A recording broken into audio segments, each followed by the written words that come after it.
भाई बहन की जोड़ी सीधे सीधे टक्कर ले रही है केंद्र सरकार से और ये दावा कर रही है कि देश से बढ़कर उसके लिए कुछ भी नहीं है। लोग कुछ भी कहें, उन्हें कोई फर्क नहीं पड़ता। नमस्कार, आप देख रहे हैं न्यूज मंडी और मैं हूं आपके साथ नंदिनी भारद्वाज। देशद्रोही वाला वार, कांग्रेस का पलटवार। देशद्रोही वाली सियासत किस तरह से इस देश में परवान चढ़ रही है, चलिए चर्चा करते हैं। जो लोग आजादी की लड़ाई में 13 साल जेल में रहने वाले जवाहरलाल नेहरू को भी कुछ भी कह सकते हैं, जो लोग पाकिस्तान के 2 टुकड़े करने वाले इंदिरा जी को देशद्रोही कह सकते हैं, और जो लोग महात्मा गांधी को देशद्रोही कह सकते हैं, वो अगर राहुल गांधी को देशद्रोही कह रहे हैं तो इसमें कोई नई बात नहीं है। ये हमारा कहना नहीं है और ये हम नहीं कह रहे हैं, बल्कि ये कहना है जो लोग जवाहरलाल नेहरू जिन्होंने 13 साल आज़ादी की लड़ाई में जेल में काटे, उनको देशद्रोही कह सकते हैं। जो इंदिरा जी को देशद्रोही कह सकते हैं, जिन्होंने पाकिस्तान को के 2 टुकड़े किए, जो शहीद हुई इस देश के लिए, जो राजीव जी को देशद्रोही कह सकते हैं। तो अगर वो राहुल जी को ऐसा करें तो इसमें कोई नई बात तो है नहीं। लगातार विरोध प्रदर्शन हो रहा है प्रियंका जी, संविधान भी आप लोगों को और मुझे बहुत गर्व है अपने भाई पे। मेरे भाई के लिए देश से ऊपर कुछ नहीं है। वो 8,000 किलोमीटर की यात्रा उन्होंने की है, 4,000 किलोमीटर पैदल चले हैं कन्याकुमारी से कश्मीर तक इस देश की एकता के लिए। तो ये लोग कुछ भी कहें, इससे कोई फर्क नहीं पड़ता। अडानी के मुद्दे से ध्यान भटकाने के लिए इस तरीके के आरोप लग रहे हैं। इनकी हिम्मत नहीं है कि अडानी पे चर्चा करें चर्चा करने में क्या एतराज है? मैम, आप लोगों की मांग बात ही तो है, लोकतंत्र में चर्चा ही तो होती है।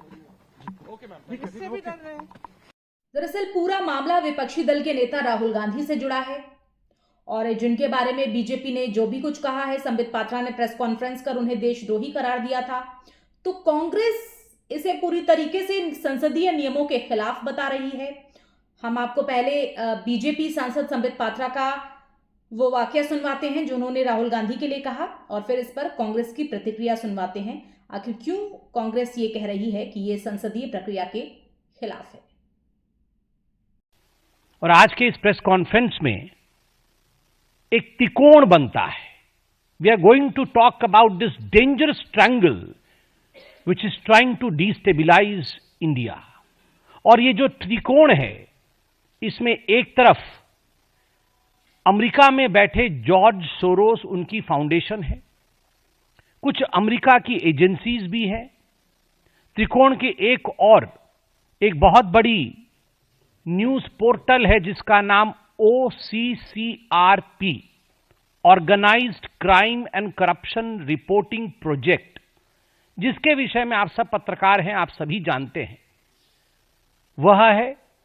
और त्रिकोण के जो आखिरी कोने में, जो सबसे महत्वपूर्ण कोना जो हिंदुस्तान से संबंध रखता है, उस कोने में राहुल गांधी है, traitor of the highest order. और आज जब मैं ये शब्द प्रयोग कर रहा हूं तो मुझे किसी प्रकार का भी भय नहीं है, क्योंकि मैं भारतीय हूं। मेरे लिए मेरे पार्टी ने सिखाया है राष्ट्र प्रथम, party next and self last. मुझे आज LOP, लीडर ऑफ अपोजिशन, को देशद्रोही कहने में किसी प्रकार की कोई संकोच मुझे महसूस नहीं हो रहा है। पार्लियामेंट के नियम के विरुद्ध है, क्योंकि पार्लियामेंट के नियम स्पष्ट थे इस विषय पे। पहली बात है कि अब नोटिस देना चाहिए, राहुल गांधी को लिख के बोले कि मैं कल आपके खिलाफ आरोप बोलने वाला हूं। ये कभी नोटिस नहीं मिला, नहीं किया। और जिस किस्म के आरोप वो कर रहा है, बिल्कुल किसी को ऐसे देशद्रोही कहना पार्लियामेंट के भीतर बिल्कुल नहीं चलता है।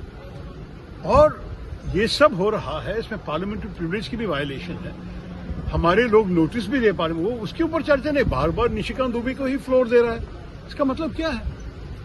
मुझे तो काफी शक है कि सरकार हाउस को चलाना नहीं चाहती। कांग्रेस की माने तो संसद में किसी के खिलाफ बोलने से पहले नोटिस दिया जाना चाहिए था, जो कि नहीं दिया गया। कांग्रेस ये भी कह रही है कि सरकार तो चाहती ही नहीं है कि सदन को चलाया जा सके, अच्छी तरीके से चलाया जा सके, विपक्ष को सुना जाए। ऐसा बिल्कुल भी नहीं हो रहा है। इंडिया गठबंधन अडानी महाघोटाले पर चर्चा करना चाहता है, लेकिन वो ऐसा कर नहीं पा रहा क्योंकि मोदी सरकार अडानी पर चर्चा चाहती नहीं। अब संसद परिसर में इंडिया के नेताओं ने इसी बाबत विरोध प्रदर्शन किया।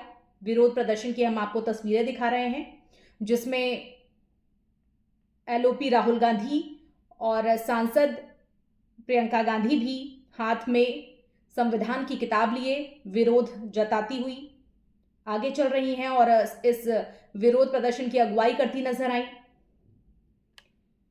तो कुल मिलाकर ये सभी मोदी सरकार की तानाशाही के खिलाफ प्रदर्शन कर रहे थे और अपना विरोध जता रहे थे। कह रहे थे कि संविधान की सुनो सरकार, अडानी और ऐसे ही मठाधीशों की ना सुनो, सांसदों की भी सुनो, विपक्ष की भी सुनो और आम जनता की भी सुनो। तो बीजेपी अडानी मुद्दे को लेकर क्यों बौखलाई हुई है, क्यों बिलबिलाई हुई है, कांग्रेस इस पर कुछ कह रही है, सुनिए। बीजेपी की कोई हैसियत ही नहीं है कि वो राहुल गांधी को कुछ भी कह सके। असलियत यह है कि राहुल गांधी ने मोदी और अडानी की बखिया उधेड़ कर रख दी है और इसी से नरेंद्र मोदी और पूरी की पूरी भारतीय जनता पार्टी बिलबिला गई है। अडानी के सारे नौकर राहुल गांधी को देशद्रोही बुला रहे हैं। अरे भाजपाइयों, राहुल गांधी के परिवार का खून इस देश की मिट्टी में शामिल है, इस देश के तिरंगे में शामिल है, इस देश की आत्मा में शामिल है। नरेंद्र मोदी और बीजेपी एक बात और कहनी है, ये देश के खिलाफ अंतरराष्ट्रीय साजिश वाला जो जुमला और स्क्रिप्ट है ना, ये थोड़ी पुरानी हो गई है। कुछ ताजा नया लेकर आइए, बोरियत बंद कर दीजिए। असलियत यह है कि देश के खिलाफ अंतरराष्ट्रीय साजिश आपको कहां कहां नजर आती है, उसका पूरा ब्यौरा है। किसान जब अपने हक की मांग करे तब नजर आती है, युवा नौकरी की गुहार लगाए तब नजर आती है, महिला अपराध में बीजेपी के नेता रंगे हाथों पकड़े जाए तब नजर आती है, मणिपुर में अनवरत हिंसा जारी रहे तब नजर आती है, जनता आपकी बर्बरता के खिलाफ बोले तब नजर आती है, लोग महंगाई के खिलाफ आवाज उठाएं तब नजर आती है, विपक्ष कटघरे में खड़ा करके सवाल पूछे तब नजर आती है, और अडानी की दुनिया में जब थू थू होती है तब भी नजर आती है।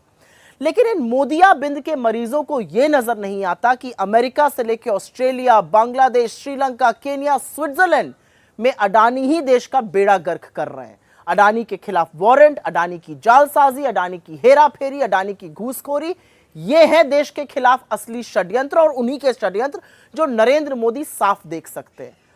बीजेपी राहुल गांधी को देशद्रोही कह रही है।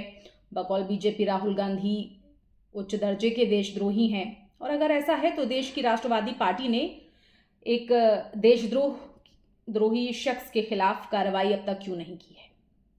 सवाल ये विपक्ष लगातार उठा रहा है, और विपक्षी दल की माने तो ये सब इसलिए हो रहा है क्योंकि गौतम अडानी पर चर्चा ना हो। अडानी पूरी दुनिया में भारत का नाम मिट्टी में मिलाते नजर आ रहे हैं, ऐसा कई बार विपक्ष कह चुका है। अभी हाल ही की प्रतिक्रिया संजय सिंह की आप सुन सकते हैं। बार बार हम लोग ये कहते रहे हैं कि प्रधानमंत्री जी के मित्र गौतम अडानी पूरे दुनिया में भारत का नाम मिट्टी में मिलाने में लगे हुए हैं। कभी ऑस्ट्रेलिया से उनके खिलाफ खबरें आती हैं, कभी मॉरिशस से उनके खिलाफ खबरें आती हैं, कभी मलेशिया से उनके खिलाफ खबरें आती हैं, कभी दुबई से उनके खिलाफ खबरें आती हैं।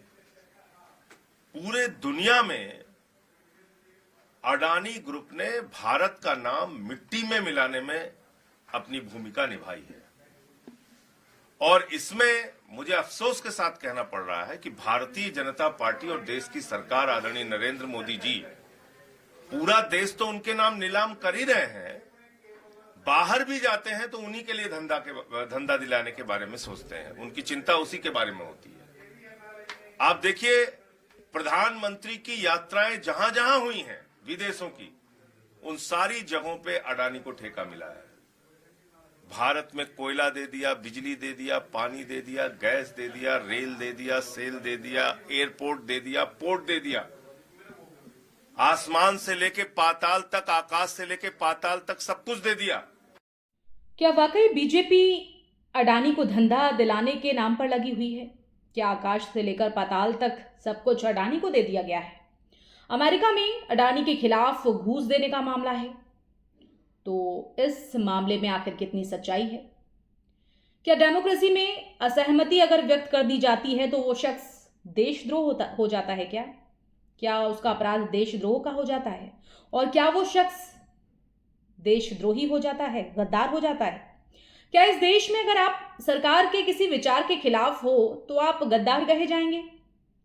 नहीं लगता कि आने वाले वक्त में अगर ऐसे ही बातें होती रहीं तो चुनौतियां और बढ़ने वाली हैं। आखिर बीजेपी इस बात पर क्यों जोर दे रही है कि कांग्रेस की देशघाती करतूतों को अब बर्दाश्त नहीं किया जाने वाला है और इनकी अब अनदेखी भी नहीं होगी?